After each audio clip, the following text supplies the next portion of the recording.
the camera, but I am here. Promise you, I'm not trying to hide my face on purpose.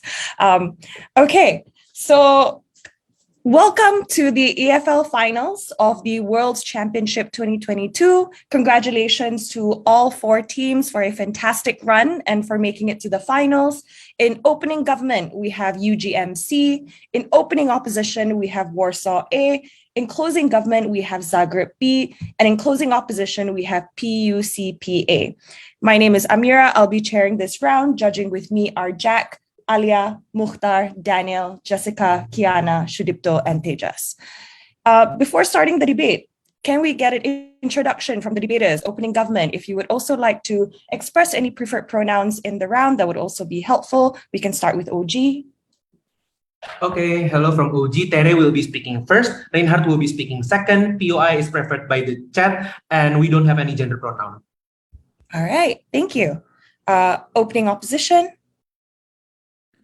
Maciej speaking first, no preferred pronoun, and Michał speaking second, also non-preferred. All right. Closing government. Patricia speaking first, no preferred pronouns. And Peter speaking second, here they please. All right. And closing opposition.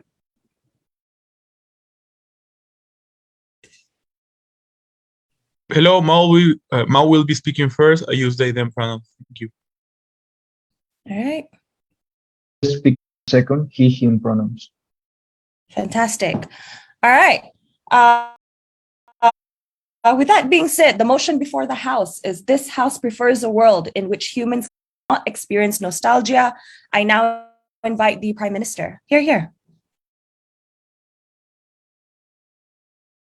Check, am I audible?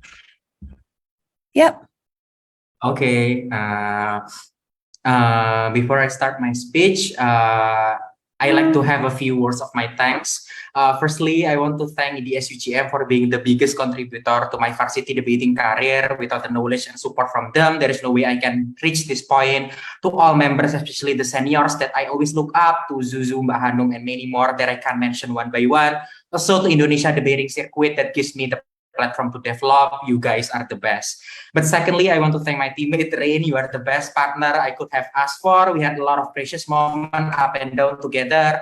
Promise me you should be proud of yourself regardless of the result that we got later, because you always give your best, and that should be no regret after all. Lastly and most importantly, I dedicate this speech to those that believe in me from the very beginning and believe in my dedication and effort to always be better. I love you guys. Yes, I will prioritize cross-bench engagement to closing opposition. No gender pronouns. Yeah. I will start my speech in 3, 2, 1. Several important setup in opening government that I think all teams in this debate need to comply. 1, in opening government, we don't want people to have feeling too nostalgic over their past event and experience. That under our side, we sure that they can still remember the event, but with the absence of strong sentiment within the event, it means when you are not dwell on your feeling too much, you can clearly judge and evaluate the past event objectively. But second, where is the status quo picturization about nostalgic that happened? People always have strong attachment and nostalgia over the past experience. It looks like the narrative about good old days in individual level, or even in politics when politicians say something about make America great again during their campaign era that happened in US during Trump campaign, for example. I will bring 2 arguments in my speech. First, why nostalgia bad in individual level, but second, why nostalgia become a bad tool of the politician to win the election. Move to my first argument. Why nostalgia bad in the individual level?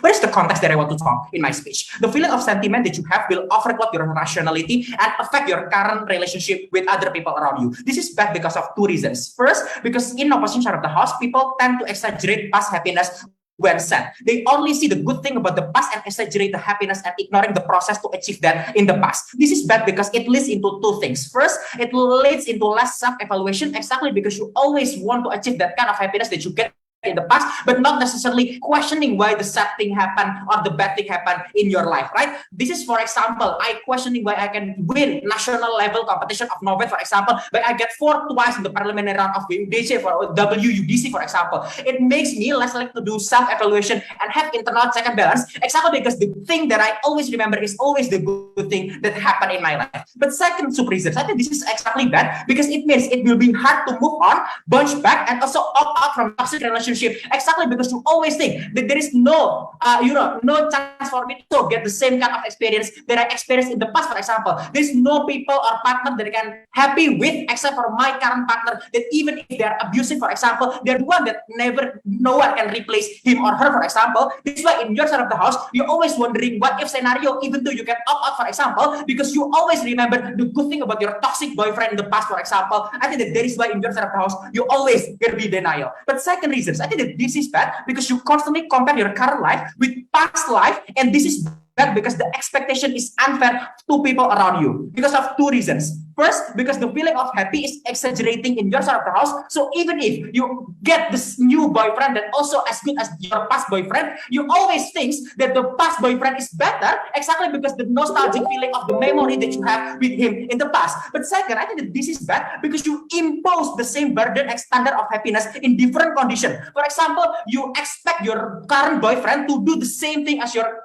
past boyfriend did, exactly because you think that the past is always better. This is bad because it means you impose the different burden to people in different conditions. The conclusion is you can't make meaningful relationship with other people, exactly because the expectation that you give to them is bad. The manifestation of it is, for example, you expect your boyfriend to also speak in the same language or same style with your ex, for example, or even you force your girlfriend to dress in the same way with your past girlfriend, exactly because you think this is your type of girlfriend or type of people that should be with you, for example, and that's why this is bad for people around you. But before that, yes, closing opposition. Why is this feeling severe enough or in order for you to significantly cloud your judgment? It is unclear for me why is it strong enough in order to be their incentive, I don't know, practical incentives or rational incentives in relations. I think in your side of the house, the judgment become really subjective because the prerequisite of you to can enjoy the past experience is to think that the past is always better than current context. So I think that most likely in your side of the house, the judgment not going to be objective because you always think that the current life is always bad and the past life is always better, regardless the reality that exists. But second argument, why nostalgia can be bad tool for politicians and why to be not productive for the country. When Trump said make America great again in their campaign, this neglect the miserable past when the rights for people in color is neglected. This is bad because it leads into less check and balances because sentimental feeling attached to the past makes you hard to move forward because precondition to think past is always better. That's why political identity amplified with nostalgia in your side of the house. That is why in current context, white boomers use nostalgia rhetoric to cater to white youth to also think that black people is dangerous, for example, or Hispanics is still your job field, for example. Then who is the one that use this narrative and why they are most likely intended to exploit this nostalgia feeling? Three actors at least. One, we're talking about political dynasty because they most likely being the biggest traditional political party with big name behind them such as Nelson Mandela with ANC or PDIP with Sukarno. This is already bad because it proves political fight will be unfair because the one that can win is the only political dynasty because they can exploit that this big political party is the one that support the independence of the country, that they have big name under their political party, for example. But second, conservative political party uphold old values that planted in a lot of people mindset, such as PKS or PPP in Indonesia, that branding themselves with Islamic value. But last, I also talking about demand of government, China or Russia, become a personality by saying that socialist is always better because in the past we can cater a lot of people in Mao Zedong era, for example. Why this is really harmful when we let them use this narrative? Two reasons. First, you hand second balance to the current government because once you criticize their policy, for example, they can use past nostalgia as an excuse, for example, when Megawati said that PDIP is the best out of worst political party in Indonesia that exists because they are the one that continue the spirit of Soekarno, or it's even worse like AMC, that making their policy not based on merit or needs of society right now, but simply with a gimmick and unnecessary jargon, such as policy about apartheid, even though right now African people doesn't need it anymore because integration already exists and white people are being progressive. Which in your side of the house, it will be hard to rebrand policy for a certain country because political entity will revolving the discussion and performance around past event that irrelevant in current condition. But second, this is also hamper progressivity in your side of the house because the prerequisite of nostalgia to fly, it means you need to offer glorifying the past, which most likely the event and also feeling that happened in the past is conservatism, which this has become bad because like when conservatism always glorified, this is hamper progressive value to rise, and this is at the cost of people being died, minority being oppressed, for example, such as LGBT. That is why in Indonesia it's so hard to pass policy to protect LGBT, exactly because people always nostalgic around the conservatism value that makes Indonesia great in the past, but might not be relevant in current context. Proud to open the debate. I thank that speaker. I now welcome the leader of opposition. Here. Okay, am I audible? Yeah.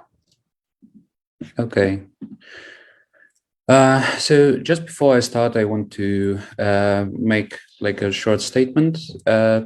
We believe since many Ukrainian debaters and judges cannot participate in the World Championships because of the Russian invasion, as a gesture of solidarity, today we also put out the Ukrainian flag. 1 year ago, in this very final, a team representing University of Kiev fought like lions for the championship title. This year, many of our friends are fighting in an unlawful war. At the previous WUDC, Ukraine was represented by 3 teams. Out of those 6 people, Adri fights on the battlefield, Oleg works with state military administration providing humanitarian aid. 3 people had to leave their country because of the hazards, including 2 semi-finalists, Karina and Roman, who are currently in Poland. Since Ukrainian debaters and judges cannot be with us today, let's show them that they are still a vital part of the debating community and that we can and should do more in order to support them. Slava Ukraini. Okay, after that, I think I may start this debate. Love you guys. Okay. We'll start my speech in 3. Also, POIs in the chat, please. 3, 2, 1, go. Dear panel, as a piece of framing, I think that this debate is mostly played out on the individual level because nostalgia is mostly like a private emotion, one that is like one of the most intimate emotions that you can have, which connects directly with your experiences as a person, with your attachment to certain people, places, and so on.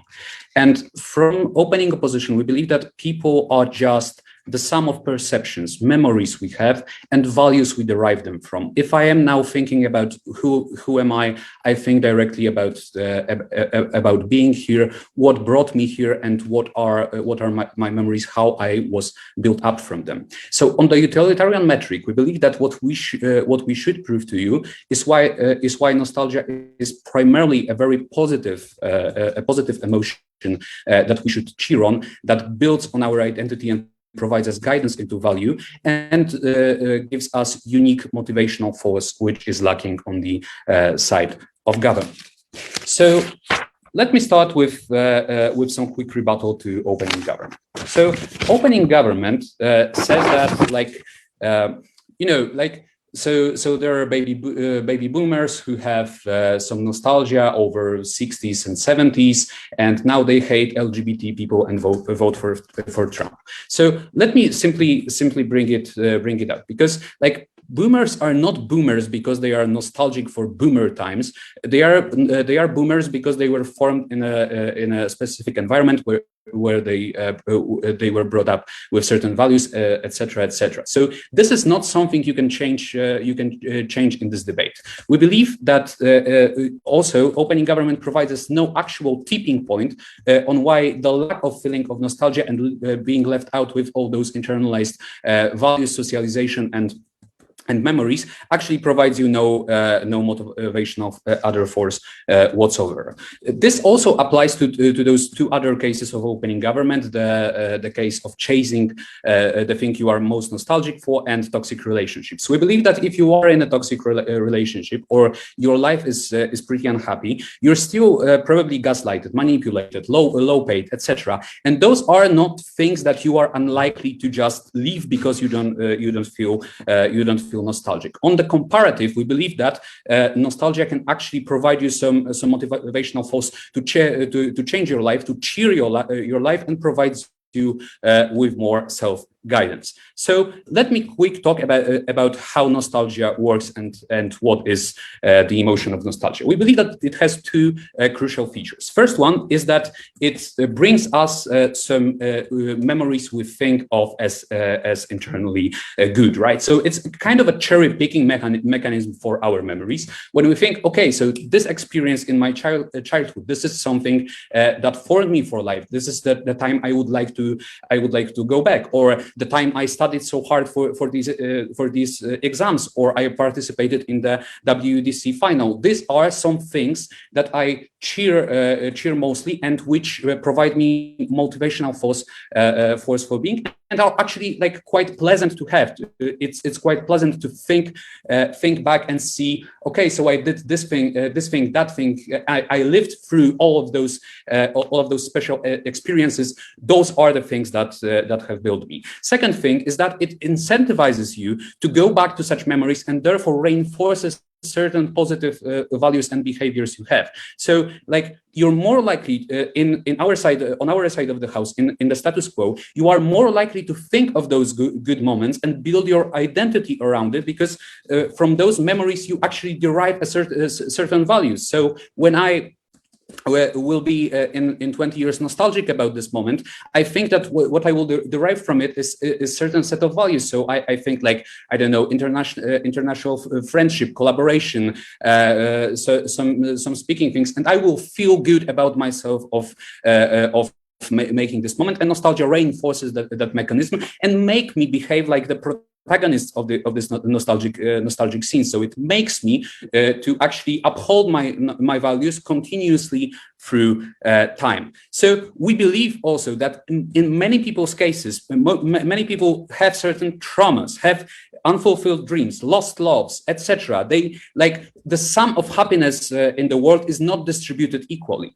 But we believe that nostalgia actually gives us and learns us to appreciate what we have and what we have become, the good things in the life that made us who we are. So how it affects your personality as being nostalgic towards people, places, or experiences. So we believe that in opening government's world, we actually have no feeling of attachment or continuity, which contributes to your sense of meaning in your life. So, for example, if I lay on my deathbed, I think that there is nothing to be happy about apart from that I lived a successful life and have many memories I can be nostalgic to. Similarly, when I'm like in my 50s or 60s, when nostalgia actually strikes me hard, we believe that those memories actually provides us with the sense that life is still worth living, or at least was worth living in the first place. Before that, I'll take closing. Can you imagine what a world looks like where I can still remember and be happy about the situation I'm in, but not necessarily feel longing and sentimental emotion about things past? Okay, so what I provided you is actually why the specific longing at first reinforces you into going back in this certain memory, and second of all plays this motivational role of I want to stay up to my values. I want to be the same person as I once was. So we believe that also, like, nostalgia is such a powerful emotion that it creates a certain, like, a good feeling for you right here, right now, right? So like, if I simply have some good memories, I am more likely to prioritize the situation I am right now in, which, like, could be shitty, right? And if I am going back to those situations, I relive those moments and have this certain longing longing, I am more likely to actually relive through all of these emotions, perceptions, etc., which builds my identity and incentivizes me into being simply a better person towards my family, towards which I am nostalgic for, or other people from my community I feel particularly attached through nostalgia. I beg you to oppose. I thank that speaker. I now welcome the Deputy Prime Minister. Here. Hello, am I audible? Yeah. Okay, just like my teammates and other speaker, like before the speech, I would like to thank like my family and also my friends, especially the peers and coaches at EDS UGM. Without them, I would not be here. And also, this is the most important, huge shout out to WUDC for being the best in the entire multiverse. And if you come to Indonesia, you have to try one. And if you want to be able to do it by chat. Without further ado, I would like to start my speech in 3, 2, 1. Let's analyze why nostalgic feeling is significant. Because all the opposition trying to frame this debate as to saying that it will not be significant, that like people can have a check and balance over that. 2 responses towards this. 1, we believe that it is a fiat of the motion. Because if the feeling is not that strong as what opening opposition analyzed, you will feel the grief, you will feel like, oh, the benefit from opposition will not fly on the personal level as well. But secondly, we analyzed to you where the nostalgic feeling came from. We told you that this came from constant reiteration of the importance of the nostalgia. How does this look like? A, it looks like religious narrative that wants you to come back to the caliphate or the era of Jesus Christ. Or secondly, it looks like history lesson who constantly reiterate how good it is to be Indonesian. For example, how strong America was in the past, or how strong Indonesia was in colonialism. And therefore, we told you that A, their framing as to this only works on individual level cannot fly, because we analyzed to you where the nostalgia came from, and we analyzed to you how strong it is by the iteration. How does the nostalgia looks like? 3 things. 1, strong feeling and sentimental attachment to a specific happy moment in your life. But secondly, it is not only on the personal level, because it's also embedded in the systematical level, such as politics and history, or cannot run from the burden. But thirdly, politics can also be personal, guys, because the decision being put in the politics are detrimental to your life. How does this look like? It looks like state national identity that become your identity as a person, as an Indonesian. It looks like Independence Day, in which people experience by the first hand the horror of colonialism, for example. It also looks like recession and crisis that people actually getting poor because of those. Therefore, we told you that even if we're talking about political level, it can also be personal. Therefore, the opening opposition shift of burden can apply. Let's talk about 3 things. Firstly, let's talk about individual level. 2 things in my speech. Firstly, let's assume that opposition might say that people will be trapped in sadness, and therefore nostalgia act as a counterbalance towards that. 2 responses towards this. 1, why is this the case? Because in our side of the house, we told you that the counter narrative will be to be realistic, to do check and balance, and so on and so forth. Therefore, people will told you that probably this problem will not as bad as you thought, that you can solve it by doing this. But secondly, there is also a pressure for you in the capitalistic system to be as productive as possible. Therefore, you do not have the capacity to dwell in sadness in itself. Oh, this sounds evil, but this is true. But secondly, we told you that sadness might exist in both sides of the house, but the degree is amplified in opening opposition, right? How does this look like? When you see the exaggerated version of your happy memory in the past, you will start to compare your miserable state to your nostalgia in the past. You will think that, why am I not like having that memory? Why am I in the miserable state, for example? But what is the comparative in our side of the house when you do not have sentimental feeling to go back to the past? In our side of the house, when the happiness of the past is not exaggerated by your memory and feeling of nostalgia, you will remember clearly what happens in the past. Probably the past is not as good as you think, therefore you are more grateful and forced to be grateful of what you actually have. But secondly, you will also remember the process of getting the happiness in the past, and therefore you are more rational to be able to achieve happiness again in the present, for example. But secondly, talking about toxic relation, we told you that what makes people opting into and staying into toxic relation is nostalgia. Opposition told you that it makes opt out easier because you know what is the good standard, for example, because they never recognize as to why this happens. But we told you that the nostalgia overcloud your positive judgment, your rational judgment, right? Because you will think that if I stay, maybe the experience that I have in the past with my lover, for example, can be recreated again. This is the characterization of nostalgia. But let's assume that this individual debate is a deadlock, because you might consider that the coping mechanism of people are different by the person. We told you that this debate, this issue is less important than two other exclusive contributions of OG, that is politics and social movement. But before going further, I'll take closing. Might be true that you prioritize the good memories from the past, but you haven't proved that you'll literally become irrational about remembering what happened that time. Please prove that you want. We told you that when you feel the nostalgia and feel a sentimental, strong attachment to an experience, you are not focused on the things that you do in the present, right? You are not focused on your actual current condition, because your desire to go back in the past is like way more. But this analysis is also the prerequisite of your benefit, because if the feeling is not that strong, you cannot have your benefit as well. Two other contributions. Firstly, talking about politics, we told you there are 4 harms into having nostalgia in the politics. One, it shifts the discussion rather than to policies, but to the sentimental value of the past heroes or the past contributor. It looks like in Indonesia, in which you have a strong attachment to the political party who declared the independence, and therefore, if you do criticize them, people who do have the nostalgia and strong attachment to the past will say that, you are not the one who do these heroic things, for example. It limits the check and balance and limit the policy discussion. But secondly, we talk to you about conservative values, because literally the definition of conservatism is like you want the idea to not changing the value from the past, right? This is why it will be harmful for minorities and so on and so forth.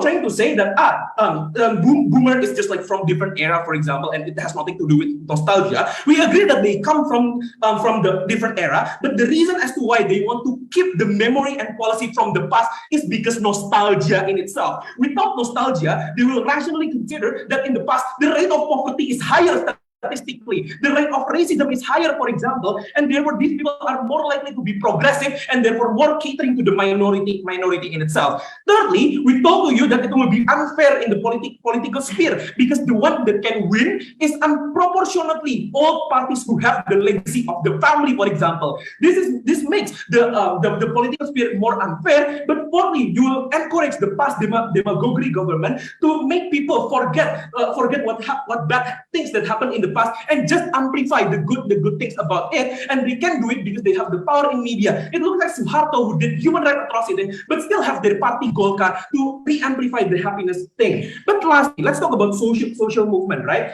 We told you that like the social movement will be better in our side of the house, because social movement will be destroyed in 3 reasons in their side. One, internally, there will be less urgency to stand up for more things, because you see that the past success is sufficient, that we already win in the past. Secondly, externally, your past having success will be considered as sufficient, and therefore asking for more demand will not be populist. But thirdly, it will be harder to rebrand social movement. This is important because social movement often changes in message according to the timeline. For example, first wave and fourth wave feminism, for example. When people have strong attachment to the first wave feminism, that's the moment you invalidate the fourth wave, for example, because to the attachment in the past, you want to go back, and that's better. You don't cater to the people. We are very proud to win this debate. UGM back. I thank that speaker. I now welcome the Deputy Leader of Opposition. Here.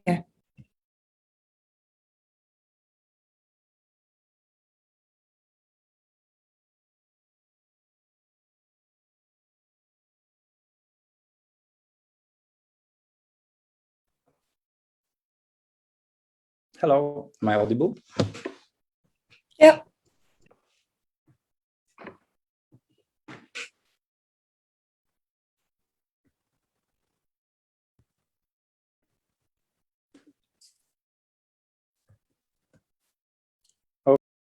Okay. I'll start my. In terms of POIs, please ask them in a chat. I'll start my speech in 3, 2, 1. We believe that the OG is simply going to begin this debate. Nostalgia is a very individual and very a feeling inside of you, which is not doesn't translate directly into politics and everything else. Nostalgia has three main mechanisms. First of all, cherry picking good memories, focusing and amplifying them. Second of all, it feeling incentivizes your brain involuntarily to go visit those memories and those feelings. When you access those memories, you feel good and you build a lot of values, and you build your identity on those positive memories. Because if you go back and you see that something was good, even if it is a bit of Warsaw A, you see that those are the values that you associate with goodness, with something that is amazing, and you want it to be in the present moment. Nostalgia is not preferring your past from the future. This is unfair claim from OG, not proven and not written in an info slide. They're counterfactual that this is only their claim that you could only be rational then is also not their fiat in this debate. In this debate, we still have good and bad memories, but we access them differently.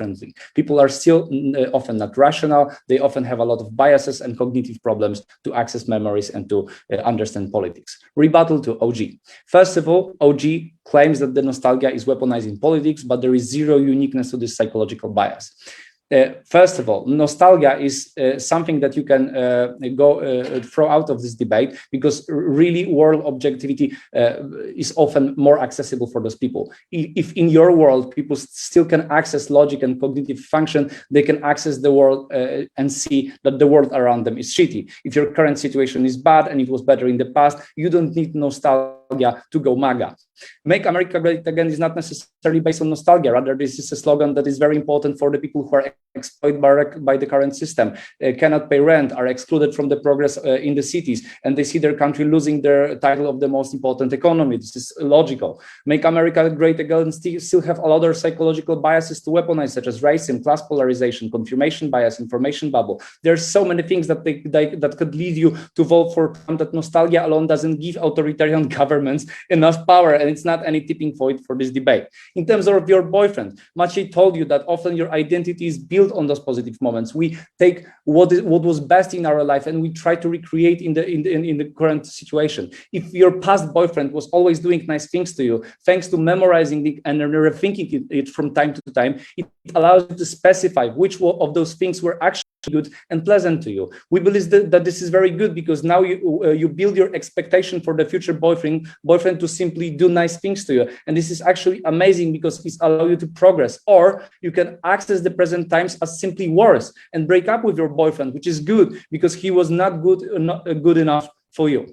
Why nostalgia is one of the most pleasant feelings in the world. Nostalgia is about remembering how things used to be. You feel personally attached to the people, to the places, to the situation. Usually it allows you to go deeper into your memories, which simply creates a lot of positive connotations in your mind. Nostalgia is your own private mechanism of simply going back to those memories and feelings and reliving them. Nostalgia is your own personal dopamine and serotonin creator that you can access when things go bad, which lets you reload your power, lets you get away from the stressful situation for a moment. When we think about good things from the past, that lets us rest for a moment. This is a unique psychological mechanism to relax and to be happy. Some people can have ability to access nostalgia directly. Some people can access nostalgia through rewatching movies, watching photos, and so on. But please remember, world is fast and world is brutal. It's not that you can sink in nostalgia for all the time. Majority of the people simply access nostalgia in their free time and for the short amounts of time because they are duties and other responsibilities. In the world in which people cannot experience nostalgia, a lot of people simply loses ability to feel happy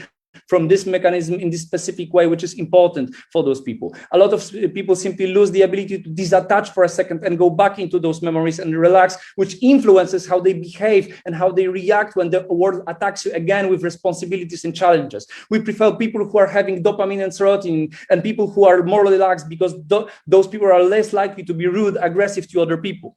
Why nostalgia is evolutionary defense shield protecting us from the world, and why this is really important in this debate. Because world world generally sucks for majority of the people. Nostalgia allows you to cherry pick those pleasant memories and focus on them. When you build a lot of positive connotation to certain object, person of a memory, it's far more likely that you will take those memories and go deeper into them. It lets you memorize the things that were good instead of the things that were bad. And this is a huge comparison on their side of the house, because they do not have these mechanisms.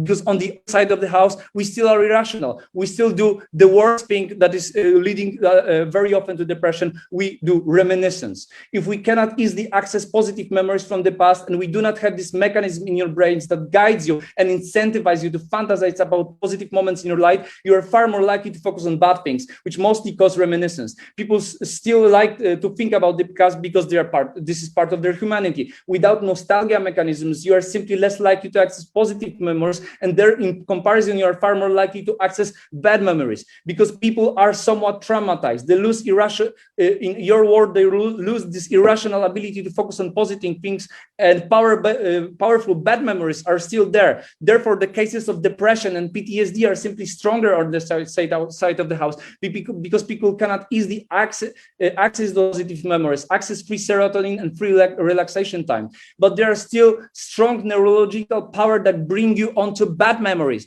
And we believe that this is a unique mechanism on our side of the house to focus on things that were good, to cherry pick those things and try to relive them once again. And therefore, when we compare those sides, without unique mechanisms on our side, we believe that people are more likely to go into bad memories and to simply crawl away in those memories. This is called reminiscence, and this is very often leading to depression. But it's not only about the past. Reminiscence is also about the future. We very often fantasize on how future could be, and really, in logical human brains, usually creates the worst case scenarios on that. So even in comparison to thinking of the future, we prefer having these mechanisms. Panel, this clash is based on exclusivity of this psychological mechanism. Individual perspective is simply far more superior, because politics are based on hundreds of things and not only nostalgia. And we provided you very simple mechanisms that is unique, that brings happiness into people's worlds,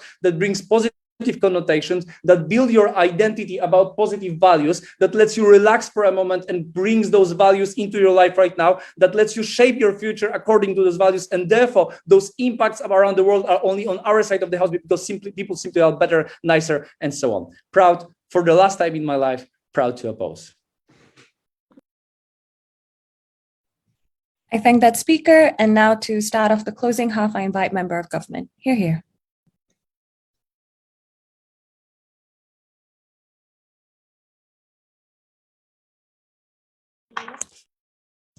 Hi, am I audible? Okay. Yeah. Great. I'm going to start my speech in 3, 2, 1. First of all, let's take down OO.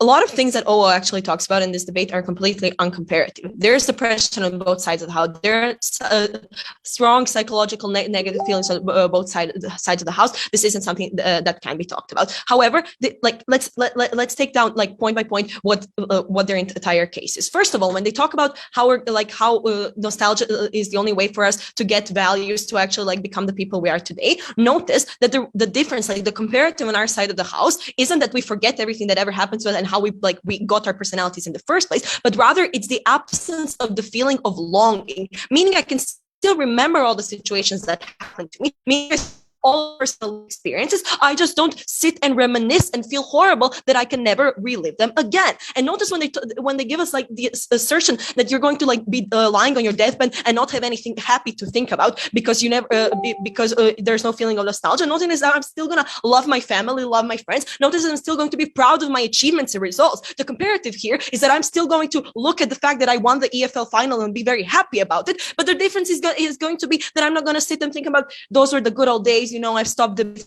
work anymore. That is a comparative on our side of the house. But notice that the key way that we take down OO is that if we believe their entire framing, if they say that this is the only way for you to achieve happiness, like if you remember all those things, like this is your only coping mechanism to go through life. If we prove to you that you can never access this happiness again, that means that you're always likely to just be completely unhappy, because you can never feel like all this good feeling that you felt in the first place. And now 3 reasons why you are never going to be able to access this happiness that you feel like through nostalgia. First of all, this happiness that you feel through nostalgia is largely dependent on externalities. You remember your childhood, you remember your youth, where you had less responsibilities, where simply your body was different because you were youthful, which you can never get back. You lived in a different place. These are all things that are never going to happen. Meaning that like that you can like never revive this, and this is something that is always going to be completely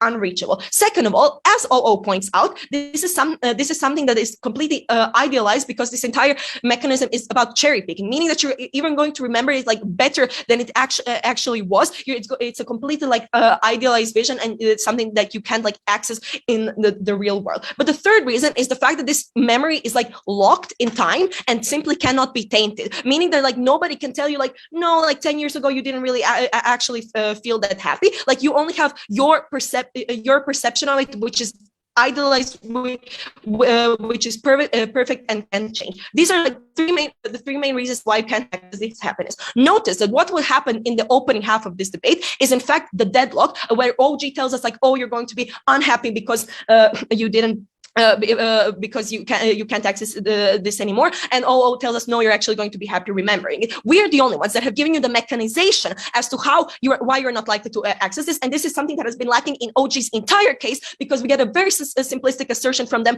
that you're simply you're not going to feel this again, but we don't actually like get the picture painted. This is something that we have now given you, which is why we take over OG. But let's talk like more about that, like the mechanization that we actually give you that was completely lacking. The fact is that what renders a human life dignified is our access to happiness. Like there is no there's like no objectivity to it, but rather it is only like our pursuit and the best with what we can do. And we're telling you that like like not having nostalgia is the key way to do this. Why is this? 2 main reasons. Okay, in a status quo, we can see that like the nostalgia is something that is actually like actively being promoted. Like this happens through pop cultures, with having shows that talk about the past, or songs like, or memes that celebrate the 80s, or why wasn't I born in a different time, and so on. But we believe that this is like a capitalist incentive to actually have something like going on, and to have like songs and media and whatever that make people happy, meaning that on our side of the house this is actually going to be replaced with an alternative, because people still want to be happy and people still want to like sell happy songs and TV shows and so on. So this is going to be replaced by something that actually talks about a better tomorrow. And notice how this is like the key comparative that we give you, because not only are you going to like actually be looking at your like current situation and framing it as better, because you simply don't have something to compare it to something that you're constantly nostalgic towards, but rather like you are going to actually like be more likely to frame all of your future situations as something that makes you happy. This is a key way to actually move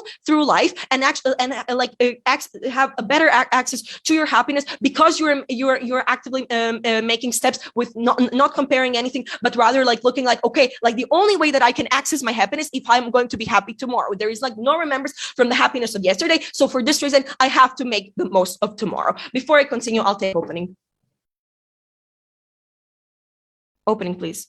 Okay, so this value-based motivation of nostalgia is not binary, but a scalable impact. We provided you an analysis of why nostalgia gives you reinforcement of those happy memories. So people are okay, and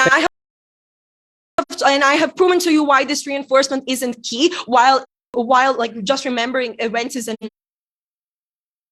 enough, but rather how nostalgia just brings you down and gives you all of these times. Okay, so I have actually shown you on our side of house where we are more likely to access current happiness, but both happiness in the future, which is a key step towards like achieving the best possible life. And now notice, like again, what OG was completely lacking, how we actually mechanize their entire impact about social movements and so on. It's not just about how you felt about fourth wave like third wave feminism, why you won't embrace feminism. We're arguing here that the reason why an old man isn't going to be homophobic isn't because like he had like some tie to the movement itself, but rather it's the feeling of what he was like in the moment like when he was the happiest, and where there was an absence of this. This looks like an old man who like was in his best time, like walking the streets, and there was like no pride happening. That's the main difference here, that right now like you look at the time, like you idolize it where you felt the best from yourself, and you attribute like the feelings that you're no longer as happy as you were to external factors such as, oh, it's all different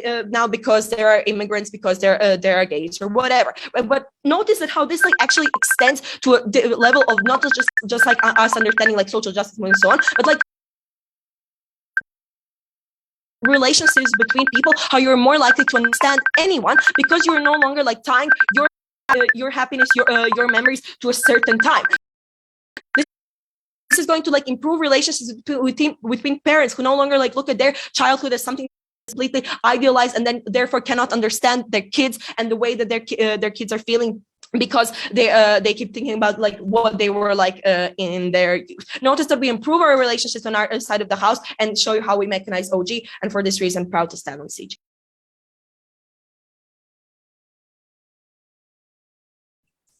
I thank the speaker. I now welcome the member of opposition. Here.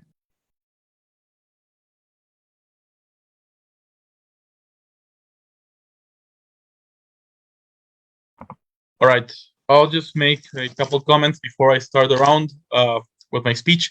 I just want to thank everybody who helped me being here, my partner, my society, the people who was on the way here to the Latin American circuit. It is key that we keep on growing and that we are fairly accepted and recognized in this kind of competitions. I'm very proud to be the only Latin American team here. And lastly, to Lu, a person I really, really fancy, and that is being my stronger support during these days. I really, really like that she's with me and watching this. Was I audible?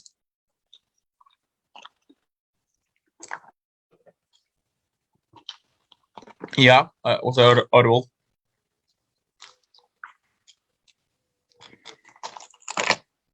I can't hear anything, so I don't know if I'm audible. You're audible. Okay. Yes, oh, you're thank audible. you. Thank you. Okay, just give me 1 second.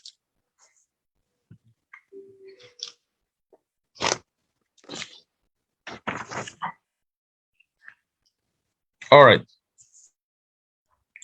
So I'll begin the speech in 3, 2, 1. There are two main issues with the OO case. Firstly, in terms of uniqueness, right? Even if they claim that there are some specific things that are unique to nostalgia, it isn't clear why this is strong enough, right? They assert that the world is extremely fucked up and therefore people need this to rely on their happiness. It's still unclear why that is the case. Notice that all government sites have given you reasons to believe that things like thinking about the future, your family and friends can be enough, or the main memory can in of itself be enough. But secondly, I believe that it's extremely clear how this affects you and specifically in which situation this works psychologically and therefore gives you enough support in your life, right? So we're going to give you two pieces of framing on why nostalgia unique and how it arises, and therefore we're going to explain to you why it's significantly important, especially for those who are vulnerable and therefore don't have any other things to rely on their happiness, right? So firstly, notice that as any other emotion, nostalgia arises when there are two main conditions. Firstly, when you can express this emotion freely and there are no like or negative setbacks expressing this, and secondly, when you know that there's no like direct contra emotion that is probably incentivizing you to abandon the first emotion in the first place, right? I can feel horny all the time. This doesn't mean that I use the horny feelings all the time or express them constantly or I try to reach for them all the time, right? I need to feel like I'm free. I have the space and the moment specifically to do this. But secondly, there's also the point on how I compare my emotions, right? If I need to, I don't know, assess my past because of the things that I fucked it up and I want to be better, there's a strong rational incentive for me to recognize the issues I have in my past. Even if I cannot remember properly because of nostalgia, I can ask other people and reach for their support, right? If I'm thrown away with a situation about the future and I need to like work a lot into getting something in the future, I'm not going to stay long a lot in the past because there's another stronger incentive in me, another deep emotion, like, I don't know, expectation that can still work for me. Therefore, I don't believe that we express this emotion completely and fully in all types of situations. I believe there's no one characterization of how this works, right? So now, an important piece of framing here. Notice that in the world, I believe that the anxiety for the future and the longing for support the progress is much bigger and it's like not counter attacked inside government, right? Three things here. Firstly, know that capitalist system, as all governments have already claimed, it forces you constantly to feel about the future in terms of production, right? Because they want you to produce more, they want you to believe in the things like legacy, in terms of getting a bigger family and getting much more money, and therefore you're forced to constantly compare yourself with the things you can do in the future. Secondly, I believe that these things are things that you cannot easily manage, right? Because you don't depend on yourself, because you depend on the system, on the bias that people that hired you have, on how this political incentives can give you support or not. You are also like with like with toolless, you don't have enough tools to actually deal with this kind of pressure from the future, right? Thirdly, I believe that humans are trying to compare themselves by nature, right? Because of competition, because of how we're biologically inclined to see and assess the others and see why they're like failing compared to us or why they're succeeding compared to us, right? Another thing in the status quo, when you compare yourself with your neighbor, with your family and friends through social media and stuff like that, that you feel constantly that you are not giving enough rewards and your meaning is like is constrained because probably you didn't access to good education, you probably didn't access to a good job because of how the system works. You probably feel extremely bad and notice that this anxiety for the future is completely outside of your control, right? This means that nostalgia gives you a unique way to counteract this in 5 different ways. Firstly, about the meaning of your life, right? And your meaning as an individual, right? When I reclaim these emotions, I constantly think about them and try to reclaim them with social, visual, and emotional cues. I tend to build myself as a more agent person, right? Because in the past, I used to have enough agency in my life in terms of, I don't know, being rewarded by friends, being rewarded by people who I love. And therefore, I believe that even if my life now is still fucking up, I still had agency in the past. And therefore, I was a human being who had some sort of meaning, firstly. Secondly, as these things don't change and these things are certain, I can hold up to the feelings no matter what happens in the present, right? Notice that these remembers are untouchable and unattackable, I probably can still rely on this no matter what's happening in the present. Thirdly, there is a sense of gratefulness and net support, right? I believe there's an opportunity cost in this quo in terms of how I reach out to other people, right?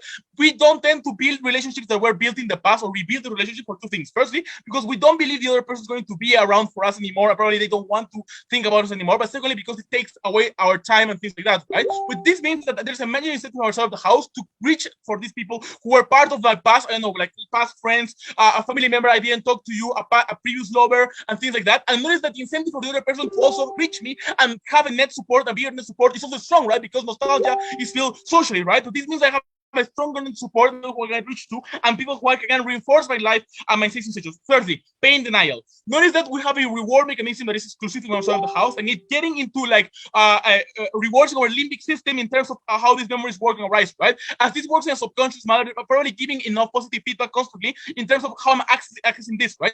And notice about accessibility.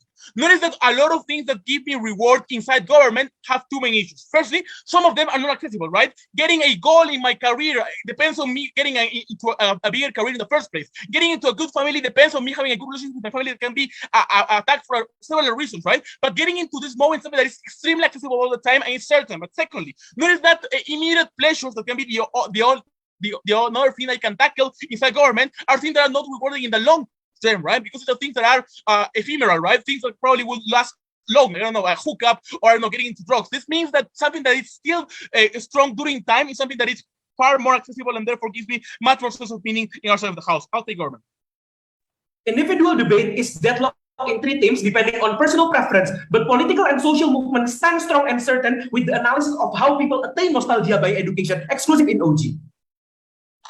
Okay, I'll deal with the political thing and then go for another thing. Notice that things like ageism, like frustration from the past, are still happening regardless for 2 things. Firstly, because we still compare ourselves with the past, and the society keeps on doing this by promoting ideas like youth culture and celebration of youth. But the unique thing here is how we reclaim and assess this, right? Because the narratives around the past in our side of the house are clearly focused on how supporting these things were with me. The conversations we have with people around the past are extremely incentivized to think about these nice things. We are open to discuss about this in our previous past, right? Inside of government, it's much more difficult for 2 things. Firstly, because we are much more conceiving a narrative of like the future and how to think ourselves about the daily lives, and therefore conversations about the past and like these situations like being discussed openly are not that common. But secondly, because probably we fear that being nostalgic or like you recognizing the past is something that will detach us from the future, and therefore we are afraid to access to this emotion, right?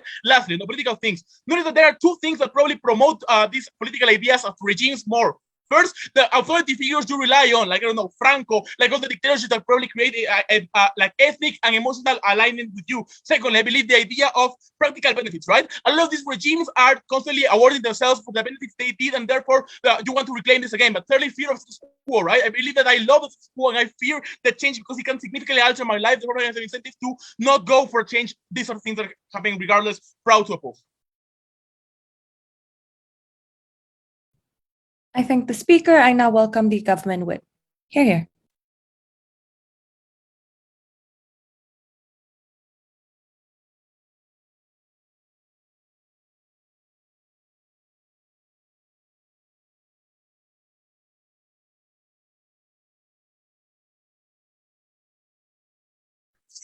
I'm going to assume I'm audible as well, since my partner and I were speaking from the same device. Yeah. Great. And just in case, for the audio check, I'd like to say that I'm extremely proud to be here, and it's been a long trek to get here, and we're happy to be the second institution after Belgrade to have finalists in all three categories of Worlds. I could not have done it with Patricia, and I'm extremely proud to represent Zagreb in a final of Worlds. So, I'm gonna start my speech in 3, 2, 1. Firstly, let's deal with OG and show why they're not going to be that relevant within this debate. We show why nostalgia is a tipping point. For OG, toxic relationships could be an emotional abuse, path dependency, physical attraction, and opening and closing opposition are right to point that out.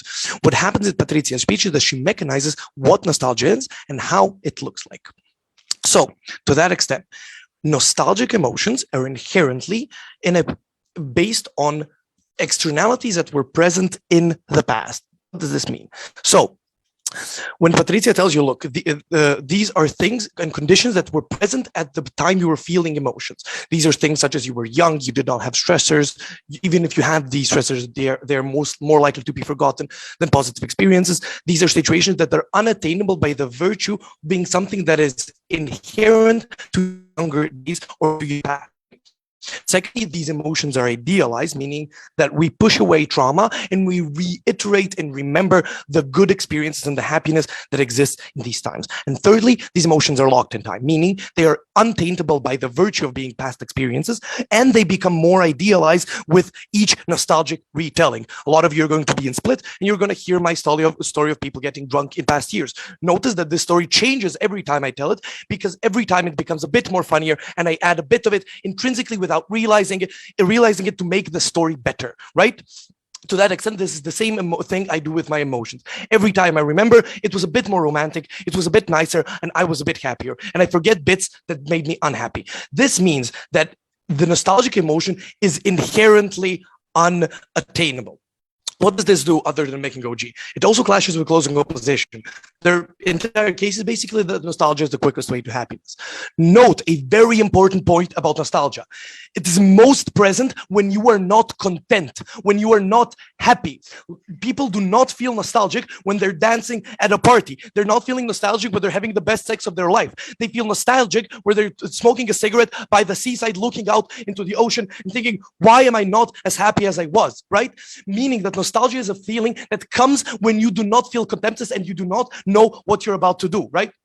Why is this bad? Because you're two things. One, you're inherently comparing past experiences to current experiences, and you're longing for that. To that extent, we have shown why nostalgia is unattainable, meaning that whatever happiness you will achieve or strive to achieve cannot match that goal, meaning you're less likely to be happy about the happiness and the conditions that you achieve past that point of remembering. And secondarily, it is also not sustainable, meaning that you cannot continuously live in a position of nostalgic regret, right? To that extent, meaning it is an inherently fleeting moment.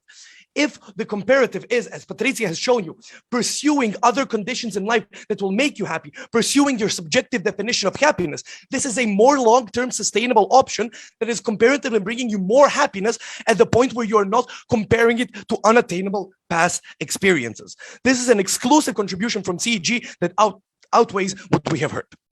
Now, before I continue, I'll take opening. The case of CG only works if people can rationally access all memories. But our case proved that there are many mechanisms that will push them to irrationally think about negative memories more, and they will spend more time on thinking pessimistically about the present and the future.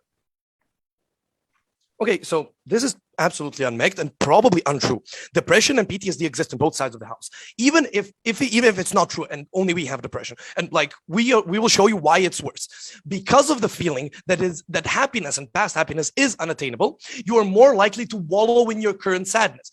Consider this, that it's probably true that past emotions and past negative emotions are probably symmetrical. On our side of the house, you're more likely to spend more time refeeling them and reliving them at the point where your current happiness cannot be positively compared to past happinesses, meaning you're more likely to be sad. Points like PTSD and shit is probably not comparative, right? To that extent, you're more likely to prioritize, to negatively frame past experiences. Now, Patricia has also brought to you why you're more likely to frame positive experiences better, right?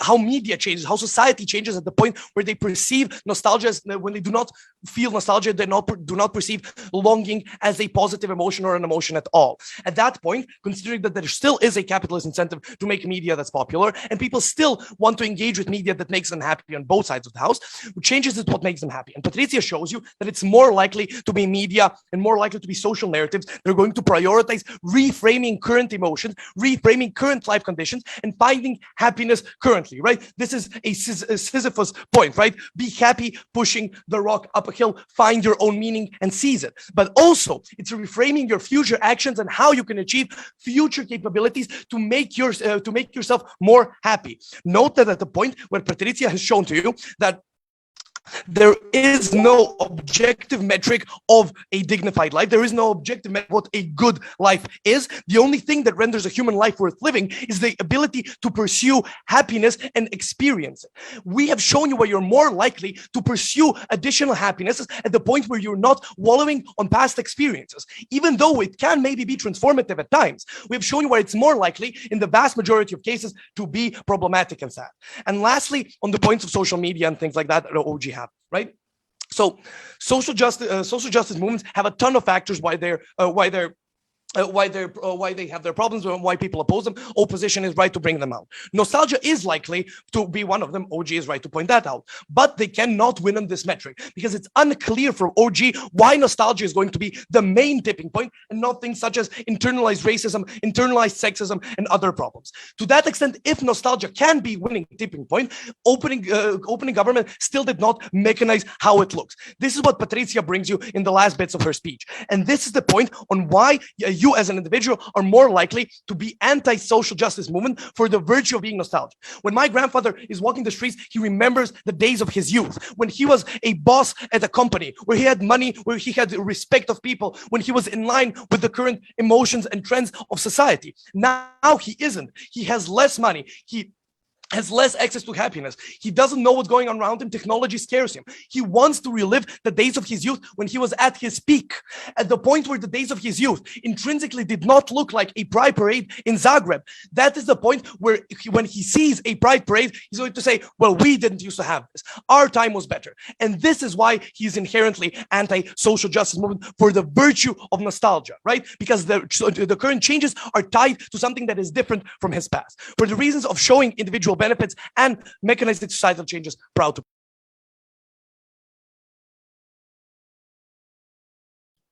All right, I thank that speaker. And now for the final speaker to wrap up this finals, the opposition whip. Here.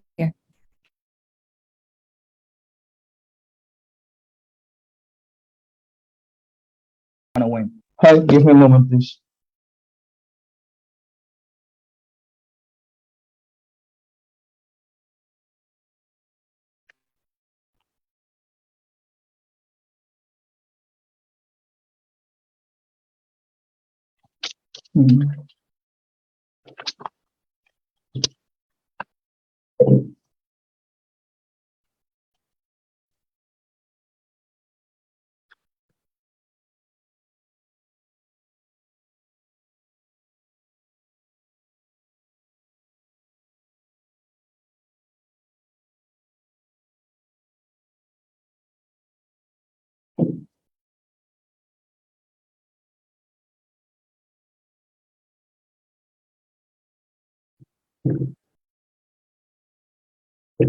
Okay. Um, can you confirm my camera is working? Yeah. Fine. Okay. Ugh, I have a lot of cables. I'm struggling with cables. I have a lot on my desk. Okay, I will be starting in 3, 2, 1. So I'm gonna do a camera by camera whip. Let's first deal with the opening opposition. How are we beating our opening team? First, we talk because we brought you an extension that is about uniqueness. So we are actually the team in opposition that prove why is it true that most people, or at least a significant amount of people, relies on nostalgia to have a happy moment on their lives and find meaning in their existence. Note that the problem with opening a position that, yes, I do recognize they did talk about this, but the problem about this is that they only did an assertion that a lot of people don't have a capacity to achieve, don't have resources, a lot of people lack of opportunities. They didn't even try to analyze this point on why is it true, because it might be the case that you have an intuition that it is true that this happened in the present, but it's only with the extension of Mauricio that you can really understand why is it so problematic that in the vast majority of cases, a lot of people lack opportunities, a lot of people lack resources to have a good future, to have the opportunity to find a good job, to have the opportunity to really can achieve their goals in life. And in those cases, the only thing that every person in the world have in our side, because it's a biological mechanism, is nostalgia. It's something that it's literally free, because you only have to be born to have this. This is a unique extension that we brought that make us win over. It's only proven in our case. But second, I know OO talk about identity construction, but this is really problematic in their case, because it is completely unclear how this is important in the debate, because they never explain the delta on this point. How much nostalgia is influencing your identity construction? It might be many other things there are many other things that probably influence your identity construction. It is unclear why nostalgia influences so much that this should be the metric that decides who have to win this debate. So if you have to compare, it is going to be really hard for you to compare how this abstract idea of making you construct your identity, it's more important than the clear material and exclusive benefit that we have brought you about nostalgia being a unique mechanism for people to find pleasure and to find happiness in their life when they have nothing else. So that's the main reason why we win overall. And the other reason, it's going to be very clear in the rest of my speech, is the new responses we have to deal with the best points from both government teams, especially the point about how nostalgia political discourse works in this debate, because I really believe that OO didn't do a great job responding to this claim that was very important from both government teams. So now let's deal with first opening government. So their main claim in this debate, and note that all their case relies on this point, is that nostalgia operates in an irrational way. When you are remembering things with nostalgia, your rational judging disappears, or at least it becomes really small, and therefore you are more likely to act in a specific way that makes you take bad decisions. So first, I'm gonna claim that they didn't prove this at any moment. What they attempt to prove this was using examples and hope for you as the panel to believe that those examples are clearly the case that only happen because of nostalgia being the way they characterize. So if I prove you in a very simple way that all the examples they did can still exist without buying the nostalgia mechanism, then I will have successfully proved that their characterization of nostalgia is not working. So first, let's talk about their example about historical teaching. I mean, if this historical teaching, then it's about things that you have in life. If I'm being taught in the school about things that happened in the past, in the moment when I literally didn't exist, it can be nostalgia because it's something I didn't experience in the first place. Second, religion. This is nonsense because the way in which religious discourse functions is not about nostalgia because they have other way more powerful tool to use to religion discourse, that is the appeal to faith, appeal to sacred figures.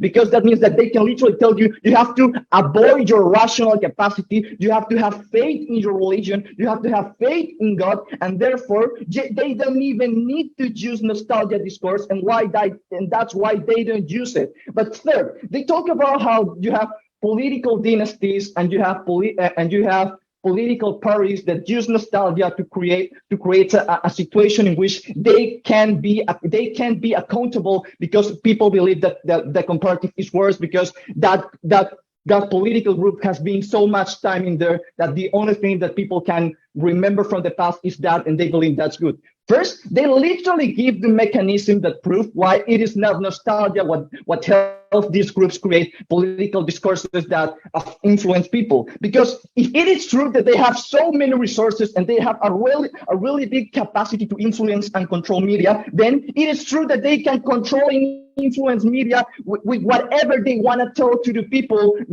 irrelevant of whether or not they are using a nostalgia discourse, because they have so many resources, because they are so powerful, given that they have been so much time in the political space. I will take OG. If nostalgia being coping mechanism in your side, don't you think at best after you move on, you will feel empty because you realize the past moment that you remember not gonna happen again because you can't recreate the moment? Okay, let's deal with this point very. So I want you panel to picture how nostalgia really works in your mind. When you're experiencing nostalgia, you are never believing, oh fuck, my life is miserable because I will never be able to revive this experience again. No one feels that when they are feeling nostalgia. When they are feeling nostalgia, what they are feeling is, oh wow, I really did have a great moment in that, a great experience in that moment of my life. It was really good. Life is meaningful. Life is good because I can live experiences like that, because I can remember experiences like that. So it is not the case that experiencing nostalgia necessarily means that you want to revive those moments all the time. People don't do that. When you're experiencing nostalgia, you're only believing that that's a good time, that now you have a reason to believe that life is meaningful because you can have those kinds of experiences, because you can have the sense of nostalgia in the first place. With dealing with CG, it's important for you to remember that the comparative from CG is that future is better, but we gave you many mechanisms to believe that the vast majority of people literally won't have a better future, and therefore their best and unique mechanism to find pleasure and good in their life is nostalgia. Very proud to oppose. All right. I thank that speaker, and that wraps up the EFL Finals for this World's Championship. Thank you again to all teams, and you will hear the results later today after the ESL and the Open Finals. Judges, I believe we have a different room for deliberation. Thank